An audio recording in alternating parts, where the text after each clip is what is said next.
Welcome to பவன்யாஸ் kitchen. இன்றைக்கி நம்ம கிச்சனில் பார்க்க போகிற ரெசிபி மட்டன் குழம்பு. ஈஸியாகவும் டேஸ்டியாகவும் எப்படி செய்யணும்னு பார்க்கலாம். ஃபர்ஸ்ட் டைம் பார்க்குறவங்க மறக்காமல் சப்ஸ்கிரைப் பண்ணிக்கோங்க. பக்கத்தில் இருக்கிற பெல் ஐக்கானையும் ப்ரெஸ் பண்ணிக்கோங்க. நம்ம இன்றைக்கி மட்டன் குழம்புக்கு ட்ரை இன்க்ரீடியன்ஸ் எல்லாம் வறுத்து மசாலா அரைக்க போகிறோம். அதுக்கு தனியா விதை 2 டேபிள் ஸ்பூன் எடுத்துருக்கோம். அடுத்தது ஜீரகம் 1 டேபிள் ஸ்பூன், சோம்பு 1 டேபிள் ஸ்பூன், கசகசா 1/2 டேபிள் ஸ்பூன். காரத்துக்கு இன்றைக்கி நான் சிவப்பு மிளகாய் 2 சின்னதாக எடுத்திருக்கேன். நீங்கள் விருப்பப்பட்டால் மிளகு சேர்த்துக்கலாம் 1/2 டேபிள் ஸ்பூன். கூடவே கருவேப்பிலை, இது கூடவே கரம் மசாலா சின்ன அளவு பட்டை, 2 கிராம்பு, 2 ஏலக்காய் சேர்த்துருக்கோம். சேர்த்துட்டு நல்லா பொன்னிறமாக வறுத்து எடுத்துக்கலாம். சிம்மில் வச்சு வறுத்தெடுங்க. நீங்கள் கைவிடாமல் நல்லா வறுத்தெடுக்கிறதுல தான் குழம்போட டேஸ்ட்டே டிசைட் ஆகும். ஸோ ரொம்ப கேர்ஃபுல்லாக சிம்மில் வச்சு பொறுமையாக நல்லா கைவிடாமல் வறுத்தெடுங்க. இந்த குழம்பு பார்த்திங்கன்னா இட்லி, தோசை, ரைஸு, சப்பாத்தி எல்லாத்துக்குமே சூப்பராக இருக்கும். கண்டிப்பாக நீங்கள் இதை வீட்டில் ட்ரை பண்ணி பாருங்கள். இது போல் நல்லா பொன்னிறமாக பொரிஞ்சு வந்ததுக்கப்புறம் நம்ம இதை ஆற வச்சு மிக்ஸி ஜாரில் ஆட் பண்ணிவிட்டு ஃபைன் பவுடரை அரைச்சி எடுத்துக்கலாம். அடுத்தது நம்ம வெங்காயம் இதெல்லாம் கொஞ்சம் வணக்கணும். ஸோ இப்போ கடாயை வச்சுட்டு ஹீட் பண்ணிவிட்டு நல்லா ஹீட் ஆனோடனே நம்ம 1 குழிக்கரண்டி அளவு எண்ணெய் சேர்த்துக்கலாம். எண்ணெய் காஞ்சதுக்கப்புறம் 2 கை அளவு சின்ன வெங்காயம் நான் உரித்து வச்சுருக்கேன், அதையும் சேர்த்துக்கலாம். கூடவே 1 இன்ச் அளவு இஞ்சி துண்டும் 3 பல் பூண்டு எடுத்திருக்கோம். இதை நல்லா கண்ணாடி பதம் வர வரைக்கும் வணங்கினா போதும்.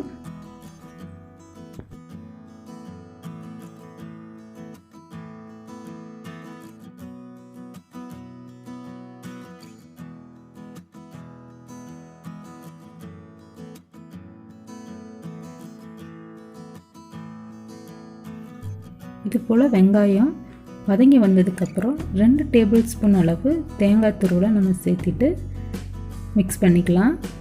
இப்போ கொஞ்சம் ஸ்டவ் ஆஃப் பண்ணிக்கலாம். ஸ்டவ் ஆஃப் பண்ணிவிட்டு நல்லா கிளறி விட்டுருங்க.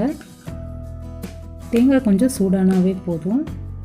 இது கூடவே 3 முந்திரி பருப்பு சேர்த்து நம்ம ஆற விட்டு விழுது போல் நல்லா கொஞ்சமாக தண்ணி விட்டு மிக்ஸி ஜாரில் அரைச்சி எடுத்துக்கலாம். இப்போ நம்ம இன்றைக்கி மட்டன் குழம்பு ப்ரெஷர் பேனில் செய்ய போகிறோம். ஸோ ப்ரெஷர் பேன் வச்சுட்டு ஹீட் பண்ணியாச்சு. தேவையான அளவு எண்ணெய் சேர்த்துக்கோங்க. எண்ணெய் நல்லா காஞ்சதுக்கப்புறம்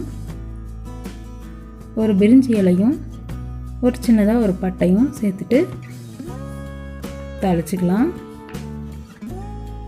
இது நல்லா தாளித்ததுக்கப்புறம் ஒரு பெரிய வெங்காயம் நல்லா நீல வாக்கில் கட் பண்ணி வச்சுருக்கோம், அதையும் சேர்த்துக்கலாம். வெங்காயம் நல்லா வதங்கட்டும்.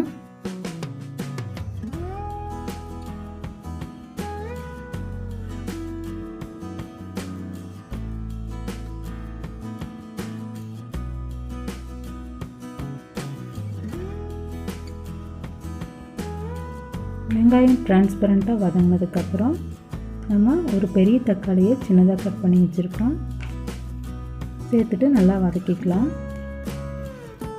தக்காளி நல்லா மேஷ் ஆகி மசிஞ்சு வரணும். தக்காளி ஒரு 3/4 ஸ்டேஜ் வந்ததுக்கப்புறம் அதுக்கு தேவையான மசாலாவை ஆட் பண்ணிக்கலாம். 1/4 டீஸ்பூன் மஞ்சள்தூள், 1/2 டீஸ்பூன் மிளகாத்தூள் சேர்த்துட்டு எண்ணெயில் ஃப்ரை பண்ணிக்கலாம். நம்ம தக்காளியோடு சேர்த்துறங்காட்டி மிளகாத்தூள் மஞ்சத்தூளில் கருகாது. நல்லா கிரேவி மாதிரி நல்லா மசிஞ்சு வந்துடும்.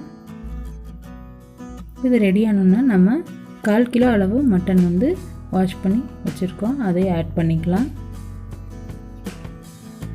ஆட் பண்ணிவிட்டு நல்லா ஒரு 2 நிமிஷம் நல்லா எண்ணெயில் கோட் ஆகிற அளவுக்கு வதக்கி விடலாம்.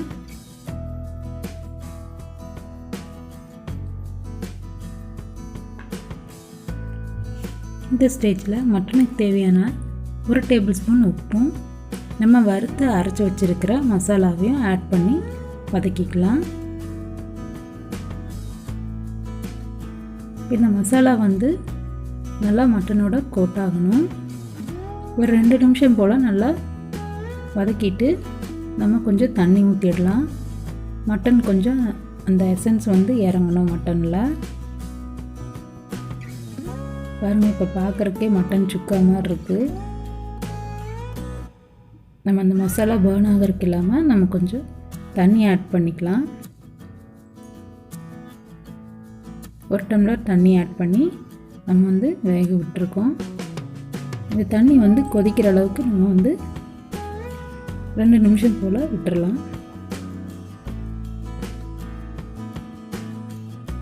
நம்ம அரைச்சி வச்சுருக்கிற வெங்காயம், இஞ்சி, பூண்டு, தேங்காய், முந்திரி கலவையை வந்து இது போல் தண்ணி கொதித்ததுக்கப்புறம் ஆட் பண்ணிக்கலாம். ஆட் பண்ணதுக்கப்புறம் கொஞ்சம் கிரேவியாட்ட கெட்டியாக இருக்கிற மாதிரி இருக்கும். நம்ம அந்த மிக்ஸி ஜாரையே வந்து வாஷ் பண்ணிவிட்டு அந்த தண்ணியுமே வந்து இது போல் சேர்த்துக்கலாம். இது ஒரு 2 நிமிஷம் போல் நல்லா கொதிக்கட்டும்.